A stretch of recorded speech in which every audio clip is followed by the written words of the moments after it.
جاوریاں سرگودا پنجاب بھر میں ویٹرنری اسپتالوں ڈسپنسریوں میں مویشی پال افراد کو کسان لائیو اسٹاک بیٹھک فیلڈ ڈیز فارمر ڈیز اور دیگر ذرائع سے کانگو وائرس سے بچاؤ کے لیے رہنمائی فراہم کی جا رہی ہے۔ یہ بات پارلیمانی سیکریٹری برائے live stock and dairy development سردار اسم شیر میکر نے لائیو اسٹاک آفس شاہپور میں کانگو وائرس کی روک تھام کے حوالے سے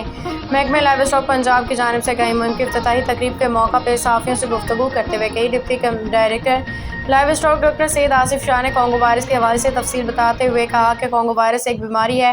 جو کہ جانوروں سے انسانوں میں منتقل ہو جاتی ہے اور احتیاطی تدابیر اپنائے۔ وائرس کے جسم میں داخل ہونے کے 5-6 دن بعد فلو کے علامات ظاہر ہونے لگتے ہیں، جیسے کہ بخار، جسم درد، سر درد، متلی نکات کی علامات 5 سے 7 دن رہتی بھوک ختم ہو جاتی ہے، کیل متلی لگاتار رہنے سے شدید کمزوری ہونے لگتی ہے، سرخ دانے نکل آتے ہیں جسم پہ، منہ میں چھالے نکل آتے ہیں، مسوڑوں سے خون آنے لگتا ہے، 1-2 روز بعد جسم میں جلد کے نیچے خون جمنے لگتا ہے، ناک سے خون بہتا ہے، مریضوں کے جسم میں پلیٹلیٹس کی شدید کمی ہو جاتی ہے۔